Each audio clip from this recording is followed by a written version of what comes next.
After Jesus returned to heaven, his disciples remained with the awesome task of taking the gospel to the whole world.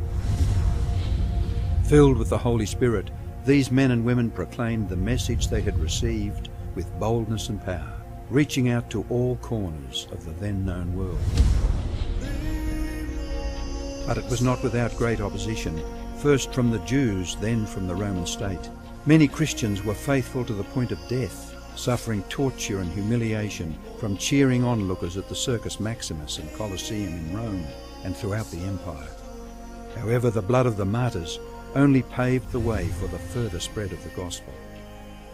After years of persecution by the Roman emperors, one of them, Constantine, professed conversion to Christianity in 312 AD. Now Christianity became popular, but it resulted in many pagan practices and symbols entering the church, particularly in Rome.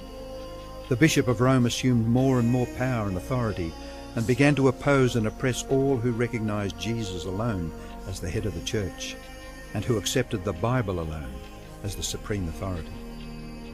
To escape this increasing persecution, God's true people withdrew to the wilderness areas of Europe. In northern Italy, the Waldenses took refuge in the mountains. While many were slain, the light continued to shine in the darkness. God was still in control, and he began to raise up men like Wycliffe, Huss, Tyndale, Luther, Calvin and Zwingli to stand for his truth. They stood for the Bible alone, faith alone, and Christ alone.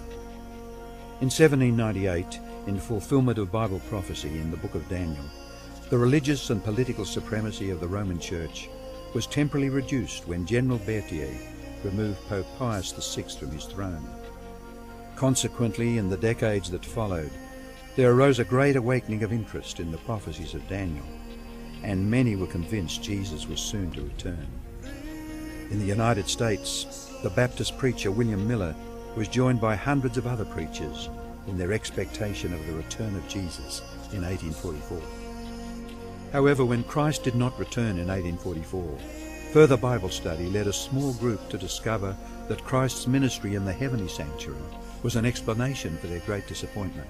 They discovered that the Bible taught that the seventh day was the Sabbath that Jesus had set aside for his people. Slowly they came to understand that their mission was to preach the three angels' messages of Revelation 14. Their goal as Seventh-day Adventists was to preach with power the everlasting gospel and to prepare the world for Christ's return. More than 160 years have now passed, years that have brought 2 world wars, numerous military campaigns, financial depressions, the rise of atheism and secularism, as well as a booming world population, with natural disasters increasing in frequency and intensity. Today, the Church's mission and message is more relevant and urgent than ever in its history. Jesus is coming soon, and the world must be warned. Prepare to meet your God.